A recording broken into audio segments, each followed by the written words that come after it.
வணக்கம், இது நம்ம எடுத்துரை. நான் சங்கர். இந்த வீடியோவில் நான் ரிவ்யூ பண்ண போகிறது தமிழ் படம் ஸ்டார். இந்த படம் மே 10ஆம் தேதி தியேட்டரில் ரிலீஸ் ஆச்சு. கவின், ஆதித்தி, லால், பிரீத்தி, கீதா, மாறன் மற்றும் பலர் நடிச்சு இந்த படத்தை டைரக்ட் பண்ணியிருக்கிறாரு இளன். இந்த படத்தோட கதை மிடில் கிளாஸ் ஃபேமிலியை சேர்ந்த கலையரசனுக்கு சின்ன வயசுல இருந்தே சினிமாவில் ஒரு பெரிய நடிகன் ஆகணுன்றது கனவு. அவனோட அந்த கனவுக்கு உறுதுணையா இருக்கிறாரு அவனோட அப்பா பாண்டியன். ஒரு வழியா அவனுக்கு ஒரு பெரிய படத்துல நடிக்க வாய்ப்பும் கிடைக்குது. ஆனா அந்த நேரம்னு பார்த்து அவனுக்கு ஒரு ஆக்சிடென்ட் ஆகி அவன் முகத்துல அடிபட்டுருது. இப்போ கலை உடல் ரீதியாகவும் மன ரீதியாகவும் அதுல இருந்து எப்படி மீண்டு வந்து அவன் ஆசைப்பட்ட மாதிரி ஒரு நடிகன் ஆகிறான். அதுதான் இந்த படத்தோட மீதி கதை. ஒரு படத்தோட ட்ரெய்லர் பார்த்துட்டு நம்ம இம்ப்ரெஸ் ஆகுறதுன்றது யூஸ்வலாக நடக்கிற விஷயங்கள் தான். ஆனால் இந்த படத்தோட ட்ரெய்லர் நம்மளை ஜஸ்ட் இம்ப்ரெஸ் மட்டும் பண்ணலை. இந்த படத்தோட டீம் இந்த படத்து மேலே எந்த அளவுக்கு கான்ஃபிடென்ட்டாக இருந்திருப்பாங்களோ அதே அளவுக்கு இந்த படத்தோட ட்ரெய்லர் பார்த்தா ஒரு ஆடியன்ஸுக்கும் கண்டிப்பாக இந்த படம் பயங்கரமாக இருக்குன்ற ஒரு கான்ஃபிடென்ட் கிடச்சிருக்கும். ஏன்னா அந்த அளவுக்கு படத்தில் உள்ள விஷயங்களை அந்த ட்ரெய்லரில் ரொம்ப சூப்பராக ப்ரெசென்ட் பண்ணியிருந்தாங்க. இன்ஃபேக்ட் எனக்குலாம் அந்த ட்ரெய்லர் பார்த்தோன்னா அப்படியே செலுத்துருச்சு. கண்டினியூஸாக ஒரு 2-3 தடவை பார்த்தேன். அந்த அளவுக்கு அந்த ட்ரெய்லர் எனக்கு ரொம்ப பிடிச்சிருந்துச்சு. அதே நேரத்தில் ட்ரெய்லர் இம்ப்ரெஸ் பண்ண அளவுக்கு படம் நம்மளை இம்ப்ரெஸ் பண்ணிச்சான்னு கேட்டிங்கன்னா இம்ப்ரெஸ் பண்ணும். ஆனால் நமக்கு தான் பொறுமை கொஞ்சம் அதிகமாக வேணும். ஏன்னா நம்மளை கிரிப்பிங்காக வச்சுக்கிறதுக்கு இது ஒரு ஆக்ஷன் படமோ த்ரில்லர் படமோ கிடையாது. இது ஒரு பேஷனேட் பர்சனோட லைஃப் ஜேர்னியை பற்றின கதை. அந்த ஃப்ளோ அப்படி தான் இருக்கும். அப்படி இருந்தால் தான் படமும் நல்லா இருக்கும். ஸோ நம்ம இந்த படத்தை ஒரு இன்வால்மெண்ட்டோட கொஞ்சம் பொறுமையாக பார்த்தோம்னா கண்டிப்பாக ஒரு நல்ல படம் பார்த்தோன்ற திருப்தி எல்லாருக்கும் கிடைக்கும். அதே நேரத்தில் இது ஒரு நல்ல படம்னு சொல்லலாமே தவிர்த்து வேற லெவல் படம், அருமையான படம்லாம் சொல்லிட முடியாது. ஏன்னா படம் அந்த அளவுக்கு இல்லை. ஆனால் அந்த அளவுக்கு இருந்திருக்க வேண்டிய ஒரு படம் தான். கலையரசன்ற ஒருத்தரோட லைஃப் ஜேர்னியில் உள்ள ஒரு சில முக்கியமான எபிசோட்ஸை கொலைட் பண்ணி நீட்டாக ப்ரெசென்ட் பண்ணியிருந்தது பார்க்க நல்லா இருந்தாலும் அது நமக்கு ஒரு இம்பாக்டை கிரியேட் பண்ணலைன்றது தான் உண்மை. அதுக்கு மெயின் ரீசன் அந்த கலையரசனோட கேரக்டரைசேஷன் தான். ஆரம்பத்தில் துருன்னு பயங்கர கான்ஃபிடென்ட்டோட இருக்கக்கூடிய ஒருத்தர் முகத்தில் அடிபட்ட பிறகு சுத்தமாக கான்ஃபிடென்ட்டே இல்லாமல் டிப்ரெஷன் மோட்ல இருக்கிறது தான்னாலும் அது அவங்க சொன்னதுதான் கன்வின்சிங்காக இல்லை. அதே மாதிரியே அந்த ஃபர்ஸ்ட் லவ்வோட பிரேக்கப்பும் சரி, அவரோட செகண்ட் லவ்வும் சரி, கொஞ்சம் ஆர்டிஃபிஷியலாக ஃபீல் ஆச்சு. இன்ஃபேக்ட் அவரோட டிப்ரெஷன் மோட அதிகப்படுத்துறதுக்காக அந்த பிரேக்கப்பையும் அந்த டிப்ரெஷன்ல இருந்து அவரை வெளியே கொண்டு வரதுக்காக அந்த செகண்ட் லவ்வையும் கிரியேட் பண்ண மாதிரி இருந்துச்சு. முக்கியமாக அந்த கேரக்டருக்கு முகத்தில் அடிபடுறதுக்கு முன்னாடி அந்த பேஷனுக்காக அவர் எப்படிலாம் கஷ்டப்பட்டாருன்றதை இன்னும் டீட்டெயிலாக காமிச்சிருந்துருக்கலாம்.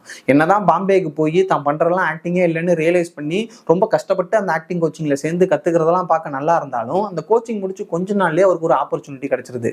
ஆனால் அந்த ஆப்பர்ச்சுனிட்டிக்காக அவர் எப்படிலாம் கஷ்டப்பட்டாரு, அதில் எத்தனை ரிஜெக்ஷன்ஸை ஃபேஸ் பண்ணாருன்னு இது எதையுமே அவங்க பெருசாக காட்டவே இல்லை. அதே மாதிரியே அவர் டிப்ரெஷன் மோடுக்குள்ள போன பிறக்கும் அவர் ஆக்டிங்காக எப்படிலாம் ப்ரிப்பேர் பண்ணாருன்றதை காமிச்சிருக்க மாட்டாங்க. இப்போ இந்த முகவரி, ஜெர்சி மாதிரியான படங்கள் எல்லாம் அந்த மெயின் கேரக்டர்ஸோட ஃபேமிலி சுச்சுவேஷனையும் காமிச்சிருப்பாங்க, அவங்களோட கெரியர் ஸ்ட்ரகிளையும் டெப்த்தாக காமிச்சிருப்பாங்க.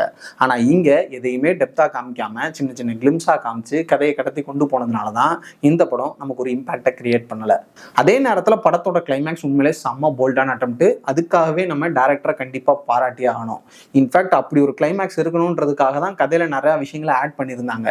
ஈவன் அந்த இடங்கள் கொஞ்சம் லேகா நமக்கு ஃபீல் ஆனாலும் கிளைமேக்ஸ்ல ஸ்கோர் பண்ணி நம்ம கைத்தட்டல வாங்கிடுறாங்க. ஸ்க்ரீன் பிளேஸ் படம் என்னமோ 2.5 மணி நேரம் தான், ஆனால் ஏதோ ரொம்ப நேரம் படம் பார்க்குற மாதிரி ஃபீல் ஆகும். அந்த அளவுக்கு ஸ்க்ரீன் பிளே ரொம்ப ஸ்லோவாக போனாலும் போர் அடிக்காது. குறிப்பாக ஃபர்ஸ்ட் ஹாஃப் செம்ம என்டர்டெய்னிங்காக இருந்துச்சு. அதுவே செகண்ட் ஹாஃப் ரொம்ப ஸ்லோவாக போனாலும் ஓரளவுக்கு இன்ட்ரெஸ்டிங்காக இருக்கும். முக்கியமாக கிளைமேக்ஸ் படத்தோட மாஸ்டர் பீஸு. ஓவராலாக ஒரு எமோஷனல் ஃபேஸில் ஆரம்பிக்கிற கதையில் ஹீரோ ஃபேஸில் அடிபட்டு கதை ஸ்லோ ஃபேஸு கன்வெர்ட் ஆயிருந்தாலும் கடைசியில் நம்ம கண்ணு முன்னாடியே நம்மளை ஏமாற்றி கிளைமேக்ஸில் ஸ்கோர் பண்ணிட்டு போயிடுறாங்க. நெக்ஸ்ட் விஷுவல்ஸு டாப் கிளாஸாக இருந்துச்சு. அந்த ஸ்கூல் அண்ட் காலேஜ் போர்ஷனாக இருக்கட்டும், அந்த பாம்பே போர்ஷனாக இருக்கட்டும், அந்த டிப்ரெஷன் மோடாக இருக்கட்டும், அந்த டிப்ரெஷன்லேருந்து ஹீரோ வெளியே வர போர்ஷன்ஸாக இருக்கட்டும், அந்த கிளைமேக்ஸ் சிங்கிள் ஷாட்டாக இருக்கட்டும், எல்லாமே அந்தந்த மூடுக்கு ஏற்ற மாதிரி விஷுவலாக ரொம்ப நீட்டாக ப்ரெசென்ட் பண்ணியிருந்தாங்க. அடுத்து இவனோட மியூசிக் படத்துக்கு ஒரு பிக்கஸ்ட் பிளஸ். சாங்ஸு, பேக்ரவுண்ட் ஸ்கோர்னு எல்லாத்துலையும் மிரட்டி விட்டாப்ல. குறிப்பாக ஒரு நாள் சாங்கை ஒரு முக்கியமான இடத்துல யூஸ் பண்ணியிருந்தது பார்க்க செம்மையாக இருந்துச்சு. அதே நேரத்தில் யுவன் கிட்ட அந்த சாங்கை கேட்காம அதே மாதிரி ஒரு சாங்கு கேட்டிருந்தா அதை விட பயங்கரமான ஒரு சாங்கை பண்ணி கொடுத்துருப்பாப்ல. அதை மிஸ் பண்ணிட்டாங்க. நெக்ஸ்ட் கேரக்டரைசேஷன் வைஸ் ஆரம்பத்தில் எல்லா கேரக்டர்ஸையும் ரொம்ப யதார்த்தமாக வடிவமைச்சு கொண்டு போயிருந்தாலும் போக போக ஒரு கேரக்டருக்காக இம்பார்ட்டன்ஸ் குறையிறதும் 1-2 புது கேரக்டர்ஸை கதைக்குள்ளே கொண்டு வரதும் நமக்கு படத்தை கொஞ்சம் லென்த்தியாக ஃபீல் பண்ண வச்சிருது. அதே நேரத்தில் அந்த அப்பா பையன் பாண்டிங்கும் அந்த ஃபேமிலி எமோஷன்ஸும் பார்க்க ரொம்ப யதார்த்தமாக இருந்துச்சு. நெக்ஸ்ட் ஆக்டிங் வைஸ் கவினோட பெர்ஃபார்மன்ஸும் பயங்கரம். இன்ஃபேக்ட் படத்தோட ஹார்ட் பீட்டே அவரோட பெர்ஃபார்மன்ஸ் தான் சொல்லணும். ஏன்னா அந்த கேரக்டருக்காக அவர் பண்ணியிருந்த ஃபிசிக்கல் அண்ட் ஆக்டிங் வேரியேஷன்ஸ்லாம் வேற லெவலில் இருந்துச்சு. இன்னும் சிம்பிளாக சொல்லணும்னா அந்த கலையரசன்ற கேரக்டருக்கு நம்ம வேற யாரையும் யோசிச்சு கூட பார்க்க முடியாத அளவுக்கு தரமாக பெர்ஃபார்ம் பண்ணியிருந்தாப்ல. அதே மாதிரி லால் சாரோட பெர்ஃபார்மன்ஸும் செம்மையாக இருந்துச்சு. குறிப்பாக அவருக்கும் கவினுக்குமான அந்த காம்பினேஷன் சீன்ஸ்லாம் செம்ம என்டர்டெய்னிங்காகவும் எமோஷனலாகவும் இருக்கும். அதே நேரத்தில் அந்த 2 ஹீரோயின்ஸுமே அந்தந்த கேரக்டர்ஸ்க்கும் சூட் ஆகலை. அவங்களோட பெர்ஃபார்மன்ஸும் ரொம்ப நார்மலாக தான் இருந்துச்சு. மற்றபடி படத்தில் நடிச்சிருக்கிற எல்லாரும் அவங்களுக்கு கொடுத்த போர்ஷனை நீட்டாக பண்ணி கொடுத்துருந்தாங்க. மொத்தத்தில் ஒருத்தர் ஸ்டார் ஆகிறதுக்கு ஸ்கார்லாம் ஒரு தடையே இல்லைன்றதை நமக்கு உணர்த்தின படம் தான் இந்த ஸ்டார். ஸோ என்னை பொறுத்த அளவுக்கு குடும்பத்தோட பார்க்கக்கூடிய ஒரு நல்ல படம். தேட்டருக்கு போய் படத்தை பார்த்து என்ஜாய் பண்ணுங்க. வீடியோஸ் பிடிச்சா லைக் பண்ணுங்க, ஷேர் பண்ணுங்க, ஏதாவது கமெண்ட் பாக்ஸ் பண்ணுங்க. முக்கியமாக சப்ஸ்கிரைப் பண்ணி அப்படி விலகணி தட்டி விட்டீங்கன்னா போட விஷயம் நோட்டிஃபிகேஷன் இருக்கும். தொடர்ந்து சப்போர்ட் பண்ணுங்க. நானும் உங்களுக்கு நல்ல படங்களாக வெப்சைட்ஸ் அட்ஜஸ்ட் பண்ண ரிவ்யூ பண்ணேன். நெக்ஸ்ட் வீடியோவில் பார்ப்போம். நன்றி.